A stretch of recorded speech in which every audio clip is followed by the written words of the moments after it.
ইসলামের মধ্যে আমল আগে নাকি ঈমান আগে? ঈমান। প্রশ্ন আসার কথা, কেন? যেই জিনিস করতে কঠিন ওই জিনিস অত বড় শর্ত আল্লাহর কাছে না। যেই জিনিস করা সহজ, যেটা করতে টাকা লাগে না, পয়সা লাগে না, সময় দিতে হয় না, ওই জিনিস আল্লাহর কাছে বেশি গুরুত্বপূর্ণ। অথচ আমরা কিন্তু প্রত্যেক সপ্তাহেই প্রায় এই কথাটা বলে থাকি যে আমল যত কঠিন সওয়াব তত বড়। তাহলে এই জায়গা থেকে তো ঈমান হয়তোবা আমার কাছে একটু তুলনামূলক সহজই মনে হচ্ছে, তাহলে এটা আল্লাহর কাছে ছোট জিনিসই হওয়ার কথা। কিন্তু আমরা দেখি যে ইসলামের মধ্যে ঈমান হলো সবচেয়ে প্রধান এবং জরুরিতম বিষয়, গুরুত্বপূর্ণ বিষয়। প্রশ্ন হলো কেন? এই কেন প্রশ্নের উত্তরই আমরা আজকে বের করব। আমরা আমাদের সংক্ষিপ্ত সময়ের মধ্যে যতটুকু পারি অতটুকুই উল্লেখ করব, অবশ্যই ভিতরে যাওয়ার বা গভীরে যাওয়ার সুযোগ আমাদের হবে না। এখান থেকে আমরা অন্তত এইটুকু বুঝতে পারি যে যেই ঈমানকে আমরা খুবই সাধারণ চোখে দেখি, যে ঈমান আমাদের কাছে অতটা গুরুত্বপূর্ণ নয়, আল্লাহর কাছে ওই ঈমান সবচেয়ে বেশি গুরুত্বপূর্ণ। এবং আমাদের কাছে গুরুত্বপূর্ণ না হওয়ার কারণ হলো যে আমরা ঈমানের গভীরতা সম্পর্কে জানিই না। ঈমানকে আল্লাহ তাআলা কেন দিয়েছেন, আল্লাহর প্রতি ঈমান আনলে এটা আমার ব্যক্তি জীবনে কিভাবে ইফেক্ট ফেলবে, কিভাবে এটা আমার জীবনকে প্রভাবিত করবে, সেইটাই আমরা জানি না। আমরা ঈমান মনে করে থাকি যে আল্লাহর উপরে বিশ্বাস করব, রাসূলের প্রতি বিশ্বাস করব এবং ইসলামকে বিশ্বাস করব, বাস আমি আমার জীবন চালিয়ে যাব। খাচ্ছি, যাচ্ছি, ঘুমাচ্ছি, কাজ করছি, টাকা আসছে, জীবন চলে যাচ্ছে, সন্তানাদি হচ্ছে, ইত্যাদি ইত্যাদি। এইটা হলো আমার জীবন, দুনিয়াবী জীবন। আর ওইটা হলো আমার ঈমানি দায়িত্ব, যে আমি আল্লাহর প্রতি বিশ্বাস স্থাপন করলাম, নবীকে বিশ্বাস করলাম, কোরআন বিশ্বাস করি, আমি ইসলামী বিশ্বাস করি, আর কি লাগে? That's enough. তো আমরা ঈমানের গুরুত্ব অনুধাবন করতে পারিনি এই কারণে যে আমার ব্যক্তি জীবনে আমার ঈমান কি প্রভাব ফেলতে পারে ওইটা আমি কখনো ভেবে দেখি নাই। আমরা আজকের খুতবাতে এইটাই সামান্যতম যতটুকু সম্ভব হয় দেখার চেষ্টা করবো ইনশাআল্লাহ। ইসলাম এবং ঈমান, ইসলামের প্রধান শর্ত হলো ঈমান। আমরা জানি ইসলাম, যদি কোনো ব্যক্তি মুসলিম হতে চায় তাহলে এই মুসলমানের অথবা এই ইসলামের স্তম্ভ, খুঁটি, অথবা আমরা বলেছিলাম চাকা কয়টা? পাঁচটা। বুনিয়াল ইসলাম আলা খামস, সবার মুখস্থ থাকার কথা এই হাদিস, যে ইসলামের খুঁটি হলো মোট পাঁচটা। এর মধ্যে প্রথমটা কি? আল ঈমানু বিল্লাহি ওয়া রাসূল, আল্লাহ এবং তার রাসূলের প্রতি ঈমান আনা। এরপরে হলো সালাত, যাকাত, হজ, সিয়াম, এগুলো অনেক পরের বিষয়। তাহলে প্রধানতম হলো আমার ঈমান। এবং এই ঈমান আল্লাহ তাআলার কাছে এতটাই গুরুত্বপূর্ণ, যদি কোনো ব্যক্তি মুসলমান হতে চায় সর্বপ্রথম তাকে যেটা করতে হবে সেটা হলো আগে ঈমান নিয়ে আসতে হবে। যদি কোনো ব্যক্তি, আরো ইন্টারেস্টিং হাদিস, যদি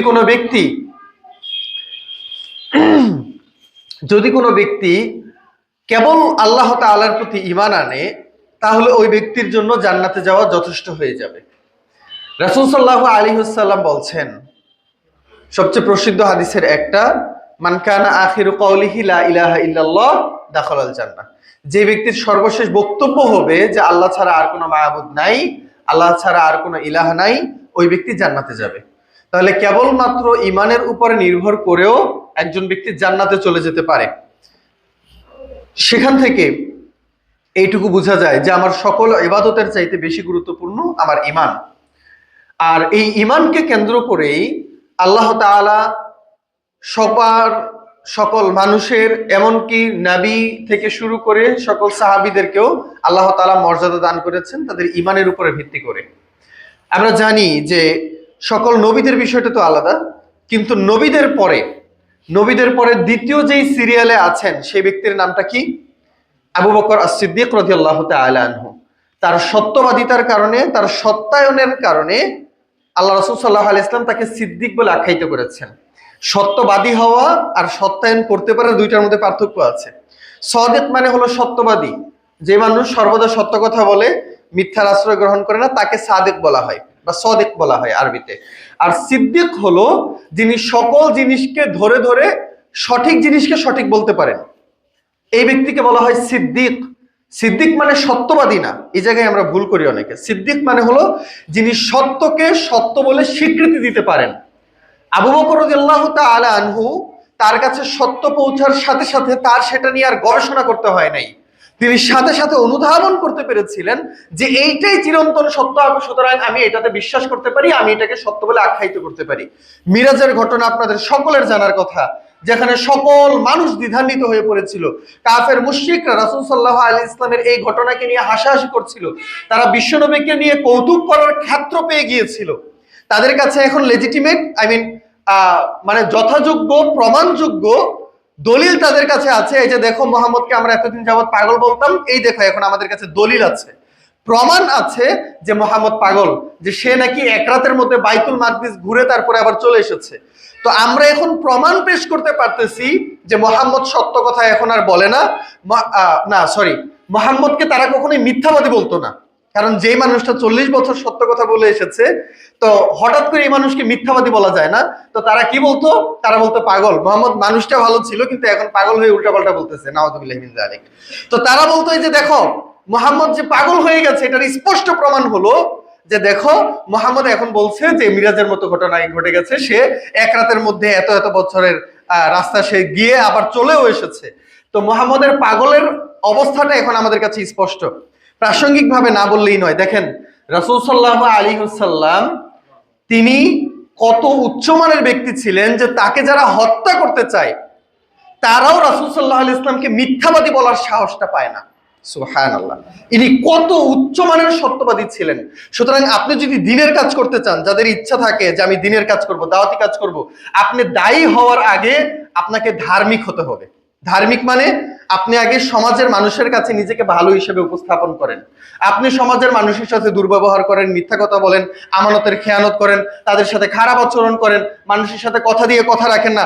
আপনি যদি ব্যক্তিগতভাবে খারাপ ভাবে থাকেন তাহলে আপনি মানুষের কাছে স্বীকৃতি পাবেন না। সেজন্য আল্লাহ সুবহানাহু ওয়া তাআলা নবী সাল্লাল্লাহু আলাইহি ওয়াসাল্লামকে নবুয়ত দেওয়ার আগে তার হৃদয় পরিষ্কার করে তাকে আগে সঠিক সামাজিক অবস্থাটা দান করেছেন, যাতে করে তিনি সব মানুষের সাথে ভালো হিসেবে চলতে পারেন। সুতরাং নৈতিকতা সবার আগে, দ্বীনের আগে নৈতিকতা। আল্লাহ তাআলা রাসূল সাল্লাল্লাহু আলাইহি ওয়াসাল্লামকে আগে নৈতিকতা প্রদান করেছেন, তারপরে নবুয়ত দান করেছেন। এই কারণে রাসূল সাল্লাল্লাহু আলাইহি ওয়াসাল্লামের নৈতিকতা এত উচ্চ পর্যায়ে ছিল যে রাসূল সাল্লাল্লাহু আলাইহি ওয়াসাল্লাম তারা হত্যা করতে চায়, কিন্তু তারপরেও তারা তার নৈতিকতায় আঘাত করতে পারছে না। তারা রাসূল সাল্লাল্লাহু আলাইহি ওয়াসাল্লামকে মিথ্যাবাদী বলতে পারছে না, তারা বলছে যে রাসূল সাল্লাল্লাহু আলাইহি ওয়াসাল্লাম পাগল হয়ে গেছেন। আমরা টপিকে চলে যাই। রাসূল সাল্লাল্লাহু আলাইহি ওয়াসাল্লামকে সবাই মিলে অস্বীকার করছে, হাসাহাসি করছে, বিশ্বনবীকে নিয়ে কৌতুক করার, মজা করার, ঠাট্টা করার ক্ষেত্র পেয়ে গেছে। এইরকম একটা সিচুয়েশনে সাহাবীরা পর্যন্ত দ্বিধান্বিত হয়ে গেছেন যে তারা কি উত্তর দিবেন, কারণ তাদের কাছে যথাযোগ্য কোনো উত্তর নেই। রাসূল সাল্লাল্লাহু আলাইহি ওয়াসাল্লামের উপরে তারা কথাও বলতে পারছেন না।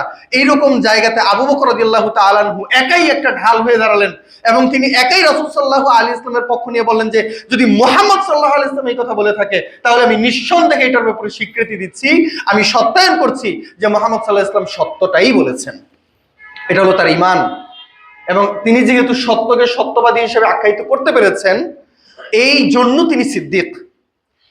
আমরা এখান থেকে বলছিলাম যে আবু বকর রাদিয়াল্লাহু তাআলা আনহুর এই মর্যাদার কারণেই, এই ঈমানের কারণেই তিনি এত মর্যাদাবান। আমি আরো একটা উদাহরণ দেই আপনাকে। আপনার মনের ভিতরে কি কখনো প্রশ্ন আসে না যে আবু বকর রাদিয়াল্লাহু তাআলা আনহু কয় বছরই বা আল্লাহর ইবাদত করেছেন? কয় বছর ইবাদত করেছেন? যখন তার বয়স 38 বছর তখন রাসূল সাল্লাল্লাহু আলাইহি ওয়াসাল্লাম নবুয়ত পান এবং তখন তিনি ইসলাম গ্রহণ করেন। 38 বছরের পরে তিনি 63 বছর বয়সে মৃত্যুবরণ করেছেন। তার মানে সর্বমোট 25 বছর তিনি আল্লাহ তাআলার ইবাদত বন্দেগী করেছেন।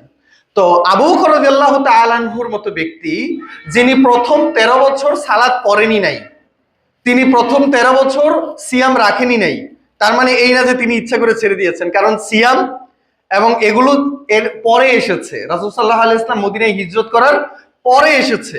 এই কথাগুলো এইভাবে বলতে হবে। এখানে যদি আমরা এই কথাগুলো এইভাবে বলি তাহলে মানুষের মাঝে ভুল ধারণা তৈরি হতে পারে। যেমন একজন বক্তা, তিনি বক্তব্য দিয়ে বলছিলেন যে খাদিজা রাদিয়াল্লাহু তাআলা আনহা জীবনে কোনোদিন এক ওয়াক্ত সালাত পড়ে নাই, জীবনে কোনোদিন সিয়াম পালন করে নাই, তারপরেও জান্নাতে চলে যাবে। তো এইভাবে বললে মানুষ তো সবাই কথাগুলো এইভাবে নিতে পারবে না। অনেকেই মনে করবে যে হ্যাঁ, তার মানে খাদিজার মতো একজন নারী যদি সালাত সিয়াম না পড়েও জান্নাতে চলে যেতে পারে এবং আল্লাহর শ্রেষ্ঠতম বান্দাদের একজন হতে পারে, তাহলে আমি সালাত সিয়াম না পড়লে সমস্যা কি? তো আমাদের বক্তাদের মধ্যে কিছু ভুল ভ্রান্তি রয়েছে, তারা সঠিকভাবে কথাগুলো হয়তো উপস্থাপন করতে পারেন না। এখানে আপনাকে জানতে হবে, আমার এই কথার উদ্দেশ্য হলো যে প্রথম 13 বছর সালাত ফরজই হয় নাই, প্রথম 13 বছর সিয়াম ফরজই হয় নাই, তো এই মানুষটা প্রথম 13 বছর সালাত সিয়াম পড়েন নাই, জীবনে মাত্র শেষ পর্যায়ে একবার তিনি হজ করতে পেরেছেন। তো এই মানুষটার জীবনে আমলের পরিমাণ এত অল্প, আর যার বিপরীতে আমি জন্মগ্রহণ করেছি ইসলাম নিয়ে, আপনি জন্মগ্রহণ করেছেন ইসলাম নিয়ে, আপনি 50 বছর বাঁচবেন, আপনি 70 বছর আল্লাহর ইবাদত করবেন, তো আপনি 70 বছর আল্লাহর ইবাদত করেও কি আপনি 25 বছরের আবু বকরকে ইবাদতে পিছনে ফেলতে পারবেন না? সাহাবে পিছনে ফেলতে পারবেন না? কেন পারবেন না? যেখানে আবু বকর রাদিয়াল্লাহু তাআলা আনহু হয়তোবা সর্বোচ্চ তিনি 10 বছর সালাত আদায় করেছেন, অথবা আমি ধরলাম 15 বছর সালাত আদায় করেছেন, তার বিপরীতে আমি সালাত আদায় করব অন্তত পক্ষে 50 বছর। তো তিনি যেখানে মাত্র 10 বছর সিয়াম পালন করেছেন, আমি সেখানে সিয়াম পালন করব 50 বছর। তারপরেও কি আমি আবু বকর রাদিয়াল্লাহু তাআলা আনহুকে টপকাতে পারবো না সাহাবের দিক থেকে? কেন পারবো না? এটা বাস্তবিক একটা প্রশ্ন তৈরি হয়। এই কথা আমি এজন্য বলছি যে একজন বক্তার বক্তব্য শুনছিলাম, তিনি বলছিলেন যে আমি কিন্তু অনেক দিক থেকে আবু বকরের চাইতেও শ্রেষ্ঠ, কারণ আবু বকর ওই পরিমাণ ইবাদত করতে পারে নাই যেই পরিমাণ ইবাদত আমি করে আসছি। তো এটা হলো আমাদের ভুল ধারণা, এবং সেখান থেকে বের হওয়ার জন্য আমি আপনাকে একটু বলি। এটা হলো ইমানের প্রশ্ন। ছোট্ট একটা উদাহরণ দেই। ধরেন আপনাকে আমি একটা সংখ্যা দিলাম, সংখ্যাটা হলো 1। আমি একটা সংখ্যা নিলাম, সেই অথবা আপনারা দুই ভাই, আপনাকে একটা সংখ্যা দিলাম, আপনার সংখ্যা হলো 1। আপনার ভাইকে একটা সংখ্যা দিলাম, সংখ্যাটা হলো 9। এখন আপনাদের দুই ভাইয়ের মধ্যে সংখ্যার পার্থক্য কত? 8। ওকে, আপনাদের দুইজনকেই আমি একটা শূন্য বসানোর জন্য অনুমতি দিলাম। আপনি যদি আমার এই কাজটা করে দেন, তাহলে আপনাকে একটা শূন্য দেওয়া হবে। তো আপনি ধরেন আমার বাড়ির একটা কাজ করে দিলেন, আপনারা দুই ভাই মিলে কাজ করলেন, আমি দুইজনকেই বললাম যে ঠিক আছে যাও, তোমাদের দুইজনকেই একটা করে শূন্য বসানোর অনুমতি দিলাম। এখন আপনিও আপনার 1-এর পাশে একটা শূন্য বসালেন, আপনার ভাইও 1-এর পাশে 9-এর পাশে একটা শূন্য বসালো। এখন পার্থক্য কত? 80। একটু আগে পার্থক্য কত ছিল? 8। দুইজনকে আমি সমান দিলাম, আপনারা দুইজনেই কাজ করেছেন, দুইজনকেই আমি সমানভাবে একটা করে শূন্য দিলাম, কিন্তু পার্থক্য 8 থেকে কোথায় চলে গেছে? 80-তে। এখন যদি এমন হয় যে আমি আপনাকে 2টা শূন্য দিলাম, তাহলে পার্থক্য কত হবে? 800।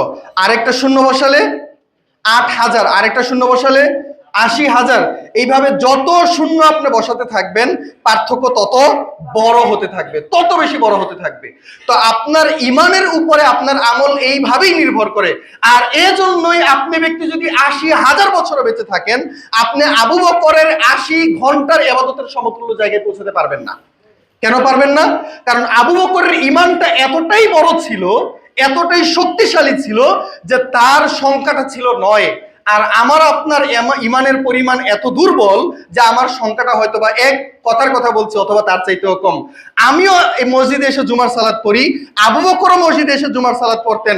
আমি একটা জুমার সালাত পড়ার কারণে যদিও আমার সাথে একটা শূন্য যুক্ত হয়, তার একটা জুমার সালাতের কারণে তার একটা শূন্য যুক্ত হলো, যদিও আমরা ইবাদত সমান করছি, কিন্তু ইমানের কারণে আমার আর তার সাহাবের মধ্যে বিশাল পার্থক্য তৈরি হয়ে গেছে।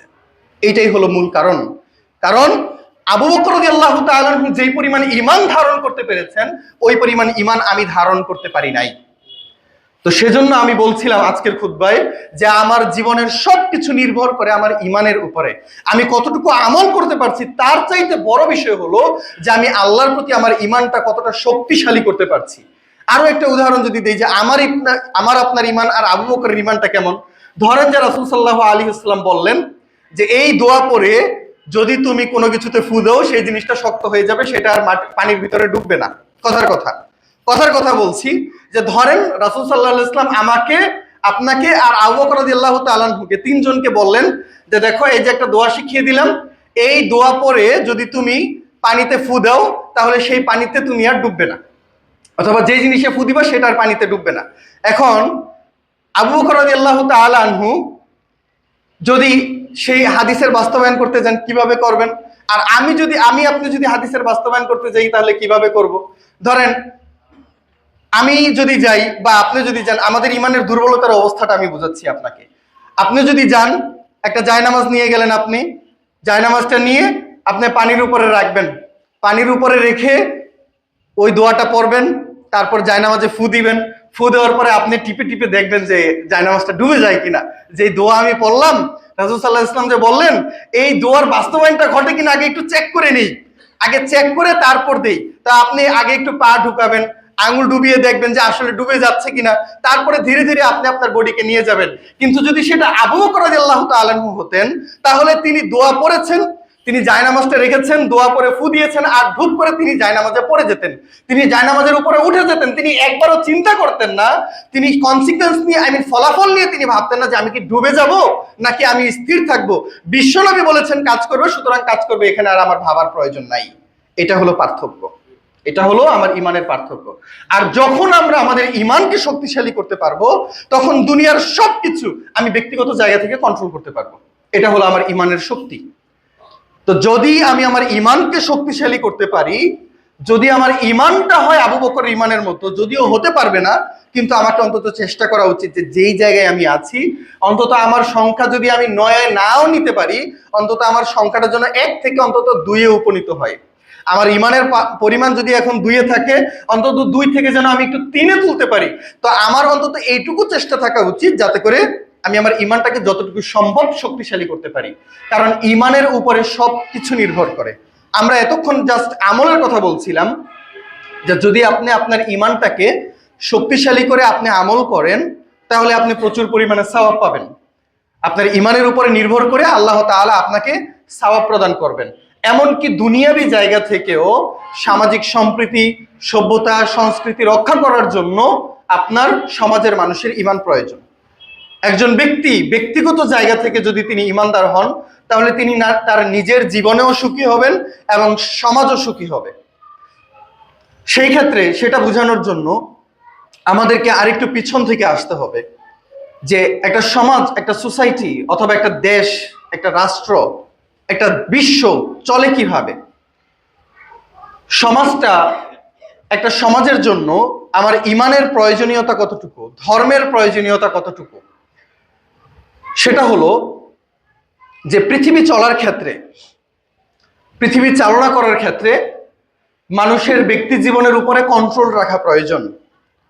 মানুষ যদি কন্ট্রোললেস হয়ে যায়, মানুষের ব্যক্তি জীবনের উপরে যদি তার কোনো নিয়ন্ত্রণ না থাকে, তাহলে এই সমাজ আর টিকবে না। মানুষ যা চায় তাই যদি সে করতে পারে, তাহলে সমাজের ভারসাম্য নষ্ট হয়ে যাবে। সুতরাং সমাজের ভারসাম্য টিকিয়ে রাখতে হলে মানুষের কাজের উপরে কন্ট্রোল রাখতে হবে। একটা কথা আছে যে মানুষের হৃদয় হলো অপরাধ প্রবণ, সেজন্য মানুষের হৃদয়কে কন্ট্রোল করতে হয়। প্রত্যেকটা মানুষ দুনিয়াতে অপরাধ প্রবণ, মানুষ চায় সে যেন অপরাধের প্রতি ঝুঁকে যায়, মানুষ অপরাধ করতে চায়, মানুষ পাপের সাথে লিপ্ত হতে চায়। এটা কেবলমাত্র আপনি না, বরং আমিও। প্রত্যেকটা মানুষ দুনিয়াতে অপরাধ প্রবণ। সুতরাং আপনাকে কি করতে হবে, আপনার আত্মাকে কন্ট্রোল করতে হবে। আপনারা এক হাদিসের কথা জেনে থাকবেন যে আল্লাহ সুবহানাহু ওয়া তাআলা জান্নাত জাহান্নাম সৃষ্টি করার পরে জিবরিল আলাইহিস সালাতু ওয়াস সালামকে পাঠিয়েছিলেন জান্নাত জাহান্নাম দেখার জন্য। জিবরিল আলাইহিস সালাতু ওয়াস সালাম জান্নাত দেখার পরে বলছেন যে আল্লাহ, যে অবস্থা দেখে আসলাম, কোন মানুষ কি কখনো এই জান্নাতের ভিতরে প্রবেশ করতে পারবে? কেন? কারণ তিনি দেখলেন জান্নাতের চারপাশে যেই পরিমাণ কষ্ট, ক্লেশ এবং পরিশ্রম দিয়ে এটাকে ঢেকে রাখা হয়েছে, কোন মানুষ দুনিয়াতে আসার পরে এতটা পরিশ্রম, এতটা কষ্ট করতে চাইবে? কেউ চাইবে না। সুতরাং কোনো মানুষ জান্নাতে যেতে পারবে না। এরপরে তিনি জাহান্নাম ঘুরে আসলেন, ঘুরে আসার পরে বলছেন যে আল্লাহ, এমন কোন মানুষ কি বাকি আছে যে মানুষটা জাহান্নামের ভিতরে যাবে না? কারণ যত রকমের ফুর্তি, আনন্দ, ভোগ বিলাস, সকল রকমের মজ মাস্তি দিয়ে জাহান্নামকে ঢেকে দেওয়া হয়েছে। সুতরাং দুনিয়ার যত রকমের আনন্দ আছে করবা, আর তুমি জাহান্নামের মধ্যে প্রবেশ করবা। তো জিবরিল আলাইহিস সালাতু ওয়াস সালাম এটাই ভাবছিলেন যে আল্লাহ, এমন কোন মানুষ কি বাকি আছে যে মানুষটা জাহান্নামের ভিতরে যাবে না? কারণ মানুষ ব্যক্তিগতভাবেই আনন্দ করতে চায়, আর অধিকাংশ আনন্দই পাপের সাথে সম্পৃক্ত। মানুষ আনন্দ করতে চায় এবং প্রত্যেকটা আনন্দই যখন সেটা লিমিট ক্রস করে, তখন সেটা অপরাধে পরিণত হয়। আপনারা ধরেন বিড়ি সিগারেট খান না, তাদের মনের ভিতরে প্রশ্ন আসতে পারে যে বিড়ি সিগারেট খেলে কি এমন হয়, কি জন্য মানুষ এটা খায়? আমিও এক সময় এরকমটা ভাবতাম যে কি আছে এটার মধ্যে যেটা খাওয়া লাগবে, কিন্তু আপনি খাওয়া শুরু করেন দেখবেন আপনিও ছাড়তে পারবেন না। কারণ বিড়ি সিগারেট খাওয়া একটা স্বাদের জিনিস। মানুষ মদ কেন খায়? কারণ মদ খাইতে মজা পাওয়া যায়। আপনি খুব আলটিমেট সুখের মধ্যে ঘুরবেন। ইংরেজিতে সাইন্টিফিক্যালি যেটাকে বলা হয় যে হাই ডোপামিন রিলিজ করে। মানুষ আনন্দ অনুভব করে তখন যখন তার ডোপামিন রিলিজ হয়। এটা হলো এক ধরনের একটা হরমোন জাতীয় পদার্থ। যখন আপনি কোনো আকর্ষণীয় জিনিস করেন তখন আপনার ব্রেন থেকে এটা নির্গত হয়, যার কারণে আপনি আনন্দ অনুভব করেন। তো যত রকমের হারাম কার্যাবলী রয়েছে ওইগুলা করলে মানুষের হাই ডোপামিন রিলিজ হয়, মানুষ মাত্রাতিরিক্ত আনন্দ উপভোগ করে। এই আনন্দ পাওয়ার জন্যই মানুষ হারামের মধ্যে লিপ্ত হয়।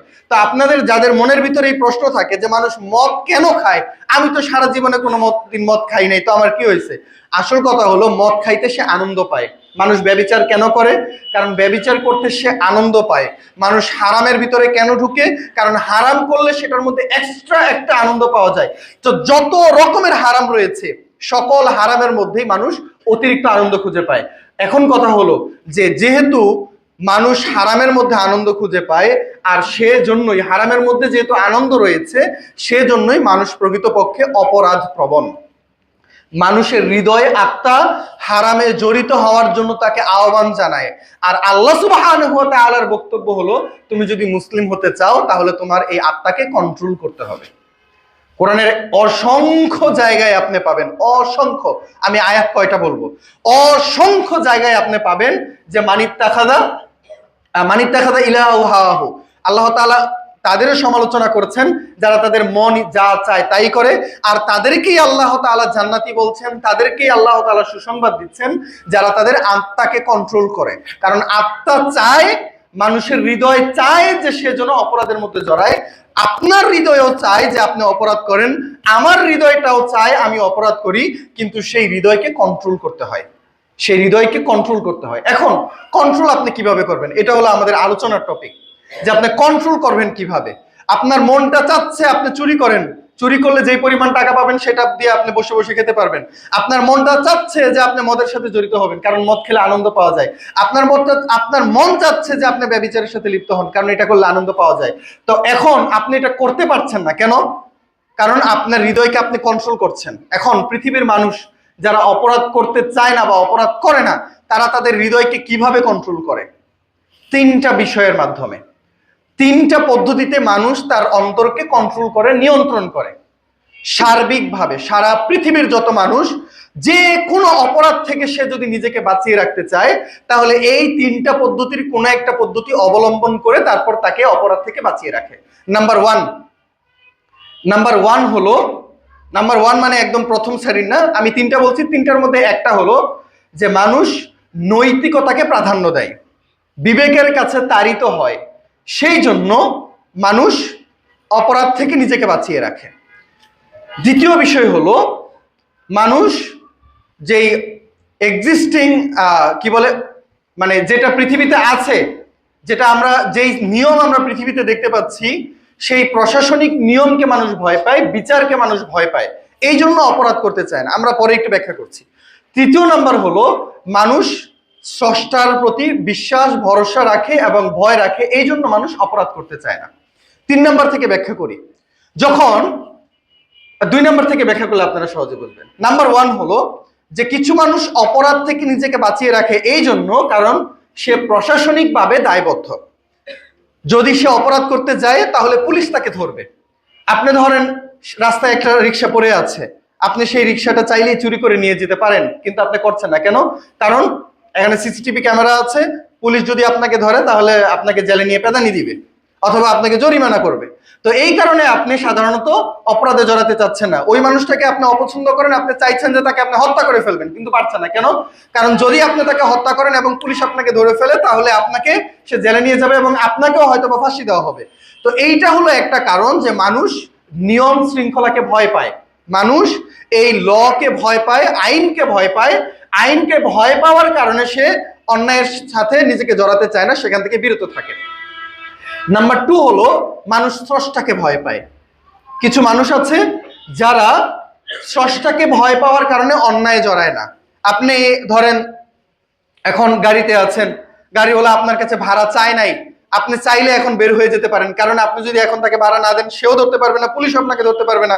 কিন্তু তারপরেও আপনি তাকে ডেকে তারপর তাকে ভাড়া দিয়ে যাচ্ছেন কেন? কারণ এটা আপনার দায়বদ্ধতা। আপনি জানেন যদি আপনি এখন গাড়িওয়ালাটাকে ভাড়া না দেন, জীবনে আর কোনোদিন তাকে খুঁজে পাবেন না। কিয়ামতের দিন সেই ব্যক্তিটা আপনার কাছ থেকে ভাড়া আদায় করে নিবে। তো আল্লাহ সুবহানাহু ওয়া তাআলার সামনে আপনি লজ্জিত হতে চান না, এই জন্য আপনি নিজের দায়বদ্ধতা থেকে তাকে ভাড়া দিয়ে আপনি চলে যাচ্ছেন।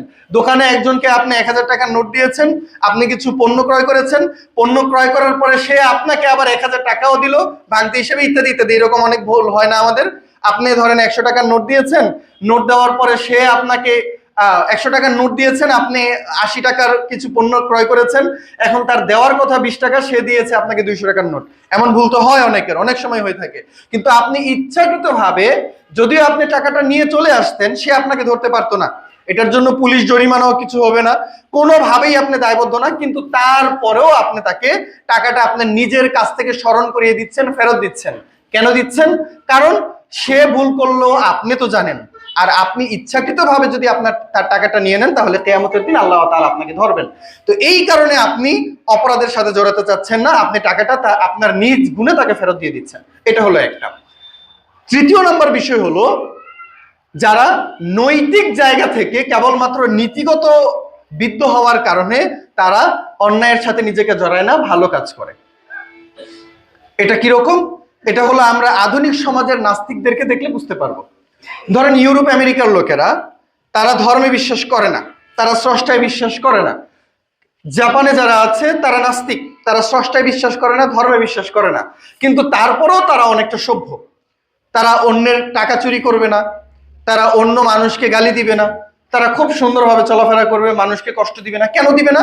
কারণ তারা তাদের নীতিগত জায়গা থেকে আবদ্ধ। তারা মনে করে যে এরকমটা করা উচিত না। সে যদি কোনো রকমের কিছু করে তাহলে তার কাছে মনে হয় যে আমি অন্যায়জনক কাজ করলাম, তার মনের ভিতরে একটা গিল্টি ফিল হয়, অর্থাৎ সে মানসিকভাবে মনে করে যে এরকমটা কাজটা করা হয় নাই। এই মানসিক চাপ থেকে বের হওয়ার জন্য সে অন্যায়ের সাথে নিজেকে জড়ায় না, তারা সভ্য জাতি হয়ে গেছে। তো পৃথিবীতে 3 ধরনের মানুষ রয়েছে, 3 রকম ভাবে মানুষ তার নিজেকে অপরাধ থেকে বাঁচিয়ে রাখে। এখন এর মধ্যে সবচাইতে নরমাল জিনিস হলো নাস্তিক্যবাদ। সবচাইতে নরমাল বিষয় হলো নাস্তিক্যবাদ। কারণ আপনি যেই জায়গা থেকে, যে বিষয়টাকে আপনি ফাউন্ডেশন ধরে, ভিত্তি ধরে আপনি নিজেকে অপরাধ থেকে বাঁচিয়ে রাখছেন, এই ফাউন্ডেশনটা বড় বড় জায়গায় গিয়ে টিকবে না। কিরকম? ধরেন যদি আপনি 10,000 টাকার একটা অফার পান, তুমি যদি এই অপরাধটা করো তাহলে তোমাকে 10,000 টাকা দেওয়া হবে, তাহলে আপনার নীতি নৈতিকতা আপনাকে বাধা দিবে, ধর্ম বাধা দিবে না, আল্লাহর প্রতি বিশ্বাস আপনাকে বাধা দিবে না, কিন্তু আপনার নীতি নৈতিকতা বাধা দিবে। নাস্তিকদের কথা বলছি, আপনার নীতি নৈতিকতা বাধা দিবে। 10,000 টাকার জন্য আমি এমন একটা অপরাধ করবো না, করবো না। কিন্তু সেটা যদি 10,000 কোটি টাকা হয় তাহলে আপনার এই নীতি নৈতিকতা ভেঙে যাবে।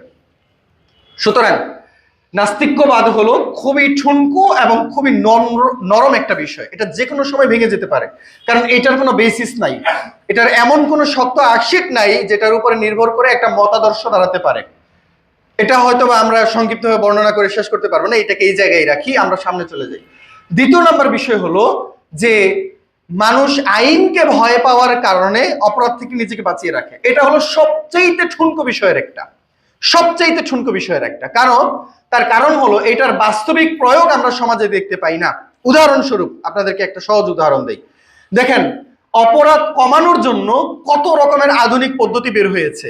এখন আপনি ট্র্যাকারের মাধ্যমে অপরাধীকে শনাক্ত করতে পারেন, বায়োমেট্রিক্স পদ্ধতির মাধ্যমে অপরাধীকে শনাক্ত করতে পারেন। আমাদের দেশে দেশে সিসিটিভি ক্যামেরার পরিমাণ কি কমেছে না বেড়েছে? প্রচুর পরিমাণে বেড়েছে, জায়গায় জায়গায় সিসি ক্যামেরা। আপনি যেখানেই যান আপনার একটা আশঙ্কা থাকবে যে এখানে সিসিটিভি ক্যামেরা থাকতে পারে, আপনি ধরা পড়ে যাবেন। তো এত পরিমাণে আধুনিকায়ন করা হয়েছে কেবলমাত্র অপরাধীকে ধরার জন্য, আমাদের আইনকে এত কঠিন করা হয়েছে। তাহলে এই আইনের প্রয়োগ অনুযায়ী, অপরাধীকে ধরার কঠিন সিস্টেম অনুযায়ী অপরাধী কমার কথা ছিল নাকি বাড়ার কথা ছিল? কমার কথা ছিল, কিন্তু তার বাস্তবিক প্রয়োগ কি? অপরাধী কি কমেছে না বেড়েছে? বেড়েছে।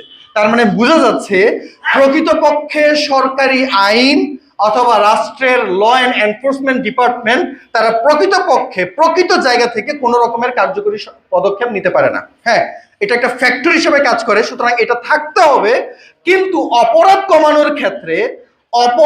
কমানোর ক্ষেত্রে ল অ্যান্ড এনফোর্সমেন্ট ডিপার্টমেন্ট আসলে প্রকৃতপক্ষে কোনো অবদান রাখে না। এই জিনিসটা আমাদেরকে ক্লিয়ারলি বোঝা উচিত। তার চাইতে বড় কথা হলো অপরাধী যদি ছোট হয় তাহলে সে দেশের আইনকে ভয় পায়, কিন্তু অপরাধী যদি বড় হয় তাহলে সে আর কোনো আইনকে ভয় পায় না। কেন? কারণ দেশের আইন হলো কেবল ছিচকে চোরদের জন্য, দেশের আইন হলো ছোটখাটো গুন্ডাদের জন্য, দেশের আইন বড় বড় ডাকাতদের জন্য নয়, দেশের আইন বড় বড় ডাকাতদের জন্য নয়, দেশের আইন বড় বড় চোরদের জন্য নয়। আপনি এলাকার মধ্যে একটা চোর ওই যে বাড়ির হিন কেটে সেখান থেকে দুই তিন ভরি গয়না নিয়ে যাবে, সে চোর ধরা পড়বে, তাকে শাস্তি দেওয়া হবে। কিন্তু একই রকমের একটা চোর হয়তোবা সে বড় অঙ্ক চুরি করেছে, দেশের বড় বড় রিজার্ভ চুরি করে ফেলেছে। পৃথিবীর ইতিহাসে সবচাইতে বড় রিজার্ভ চুরি হয়েছে আমাদের বাংলাদেশের, সেই কথা আপনাদের জানার কথা। 4,000 কোটি টাকার রিজার্ভ চুরি হয়েছে আমাদের বাংলাদেশ থেকে। পৃথিবীর মধ্যে সবচাইতে গরিব দেশের একটা হলো বাংলাদেশ, আর বাংলাদেশ ব্যাংক থেকে সবচাইতে বড় রিজার্ভ যারা চুরি করেছিল তাদের কি কোনো জেল হাজত হয়েছে? তাদের কোনো জরিমানা হয়েছে? কিচ্ছু না, কেবল জাস্ট তারা রিজাইন দিয়ে চলে গেছে। এখন তারা সেই 4,000 কোটি টাকা ভাগ বাটোয়ারা করে খুব আরামে দিন যাপন করছে। হাসিনার আমলে 93 বিলিয়ন ডলার এমনি একদিনে চুরি হয় নাই, এইভাবে ধীরে ধীরে চুরি হয়েছে। তো কথা হলো এই বড় বড় চোরদের জন্য দেশের নিয়ম শৃঙ্খলা না। আপনারা আরো দেখেছেন বিগত সময় অথবা এখনো আইন যাদের হাতে তারা অপরাধ করলেও আইন তাদেরকে ধরতে পারে না। যখন আপনি বড় রকমের অপরাধী তখন আইন আপনার পকেটে। যদি আপনি অপরাধী ছোট হন, ছোটখাটো গুন্ডা হন, তাহলে আপনাকে আইন ভয় পেতে হবে, কারণ আপনি পুলিশকে পকেটে নিতে পারবেন না। কিন্তু আপনি যদি বড় রাজনীতিবিদ হন, পুলিশই আপনার পকেটে ঘুরে, পুলিশ আপনাকে দিনরাত ফোন দিয়ে আপনার ডায়াবেটিসের খবর নেয়, পুলিশ সারাদিন আপনার তেলবাজি করে। তো যেই পুলিশ প্রশাসন আপনার তেলবাজি করে, সেই পুলিশ প্রশাসন আপনার কি করবে যখন আপনি অপরাধের সাথে জড়িত হবেন? সুতরাং দেশের আইন ব্যবস্থা, সেটা শুধু বাংলাদেশ না, পৃথিবীর কোনো আইন ব্যবস্থা এইভাবে কখনো মানুষকে অপরাধ থেকে বের করতে পারে না। তাহলে সবচেয়ে বেশি কার্যকরী পথ কোনটা? সবচেয়ে বেশি কার্যকরী পথ হলো আল্লাহর প্রতি বিশ্বাস। যখন মানুষ স্রষ্টার প্রতি বিশ্বাস করে যে যদি আমি এখন অপরাধ করি, প্রশাসন যদিও আমাকে ধরতে না পারে, যদিও আমার নৈতিকতা বর্তমান লভ্যাংশের দিকে তাকিয়ে আমার নৈতিকতাকে আমি ফেলে দিচ্ছি, কিন্তু আমি আল্লাহর কাছ থেকে কখনো ছুটি পাবো না। সেই জায়গা থেকে মানুষ দায়বদ্ধ থাকে এবং সেই জায়গা থেকে মানুষ নিজেকে অপরাধ করা থেকে কন্ট্রোলে রাখে। এই জন্য ডক্টর জাকির নায়েককে একজন ব্যক্তি প্রশ্ন করেছিল, এটা আরো অনেক বছর আগের কথা, আমি এটা শুনেছিলাম বোধহয় ছোটবেলা। ডক্টর জাকির নায়েককে প্রশ্ন করেছিল যে আপনি আমাকে সাইন্টিফিক্যালি প্রমাণ করবেন, লজিক্যালি প্রমাণ করবেন যে স্রষ্টা বলে কেউ আছে। I do not believe in any type of religious scriptures. আমি ওই যে আপনি কোরআন হাদিস থেকে প্রমাণ দিবেন যে আল্লাহ এখানে বলেছে যে আল্লাহ আছে, আপনি রাসূল সাল্লাল্লাহু আলাইহি ওয়াসাল্লামের হাদিস দেখায় বলবেন যে হাদিসে বলা আছে আল্লাহ আছে। নো নো নো, আমি কোনো ধর্মে বিশ্বাস করি না। সুতরাং আপনি আমাকে সাইন্টিফিক্যালি, বৈজ্ঞানিকভাবে এবং যুক্তি দিয়ে প্রমাণ দেখাবেন যে স্রষ্টার প্রতি বিশ্বাসের আমাদের কোনো প্রয়োজন আছে। তখন ডক্টর জাকির নায়েক বললেন, এইটাই বলেছিলেন তিনি উত্তর, যে ঠিক আছে, যদি আমি অপরাধ করতে চাই আপনি আমাকে বাধা দিবেন কি দিয়ে বলেন?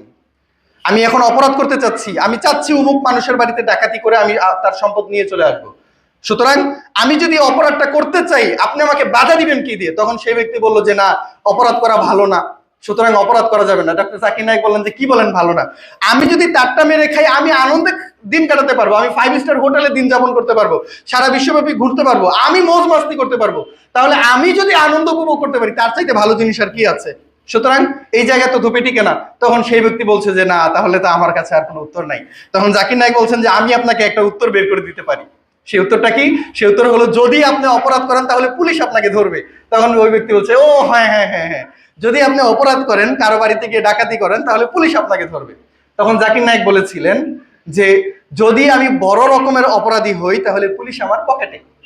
আমি একজনের বাড়ি থেকে 20 ভরি স্বর্ণ চুরি করে নিয়ে আসলাম, ডাকাতি করে নিয়ে আসলাম, পুলিশকে জাস্ট 2 ভরি দিয়ে দিব, সেই বেচারা চুপ হয়ে যাবে, সে আর আমার উপরে আসবে না। তো যদি আমি বড় অপরাধী হই তাহলে পুলিশ আমার পকেটে। এইবার আপনি আমাকে কি দিয়ে থামাবেন? কি দিয়ে আপনি সমাজ থেকে অপরাধ দূর করবেন? তখন সেই ব্যক্তির কাছে আর কোনো উত্তর নাই। তখন জাকির নায়েক বলেছিলেন, এই কারণেই স্রষ্টার অস্তিত্বে বিশ্বাস করা জরুরি। কারণ যদি আপনি স্রষ্টায় বিশ্বাস করেন তখন আমি আপনাকে বলতে পারবো যে দেখো, মনে রাখো, তুমি যদি অপরাধ করতে যাও তাহলে তোমার নৈতিকতা তোমাকে বাধা দেখ আর না দেখ, পুলিশ তোমাকে ধরুক বা না ধরুক, আল্লাহ তাআলা কিন্তু কিয়ামতের দিন তোমাকে ঠিকই ধরবেন। আল্লাহ অবশ্যই তোমাকে ধরবেন। সুতরাং বিষয়টা হলো এইরকম, তুমি আল্লাহর প্রতি বিশ্বাস করো আর না করো, আল্লাহ সুবহানাহু ওয়া তাআলা কিন্তু তোমাকে কিয়ামতের দিন ছাড়বেন না, এটা মনে রাখতে হবে। সুতরাং যদি তুমি সমাজ থেকে অপরাধ দূর করতে চাও, তাহলে আল্লাহর প্রতি ঈমান, আল্লাহর প্রতি বিশ্বাস হলো তোমার জন্য সবচেয়ে বেশি জরুরি। এখন এটা আমাদের ব্যক্তি জীবনে কিভাবে এফেক্ট করে, যদি এখন আপনি এইটাকে আপনার জীবনে বাস্তবায়ন করেন যে আমি আল্লাহর প্রতি বিশ্বাস করি, তাহলে সকল রকমের অপরাধ থেকে আপনি নিজেকে বাঁচিয়ে রাখতে পারবেন। সকল রকমের অপরাধ, যে যদি আমি এই অপরাধের সাথে সম্পৃক্ত হই, আল্লাহ সুবহানাহু ওয়া তাআলা আমাকে ধরবেন। কেউ দেখুক বা না দেখুক, আল্লাহ দেখছেন। কেউ দেখুক বা না দেখুক, ফেরেশতারা দেখছে, তারা লিখছে। এই জন্যই ইসলামের মধ্যে আল্লাহর প্রতি বিশ্বাসটা হলো সবচেয়ে বেশি জরুরি। আল্লাহর প্রতি বিশ্বাস যদি কোনো ব্যক্তি ধারণ করতে পারে, তাহলেই সেই ব্যক্তি সকল রকমের অপরাধ থেকে বিরত থাকতে পারে। সেজন্য আমরা খুতবার শুরুতে যে হাদিসটা বলেছিলাম সেটা হলো, মান কানা ইউমিনু বিল্লাহি ওয়াল ইয়াউমিল আখির ফালিয়াকুল খায়রান আও লিয়াসমুত, মান কানা ইউমিনু বিল্লাহি ওয়াল ইয়াউমিল আখির ফালিয়ুকরিম জারাহু, মান কানা ইউমিনু বিল্লাহি ওয়াল ইয়াউমিল আখির ফালিয়ুকরিম যায়ফাহু।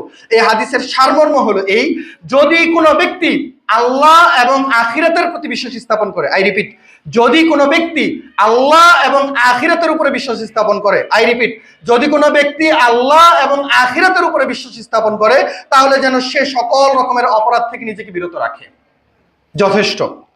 কারণ যদি আপনি আল্লাহর উপরে বিশ্বাস রাখেন, এইটুকু যথেষ্ট হবে।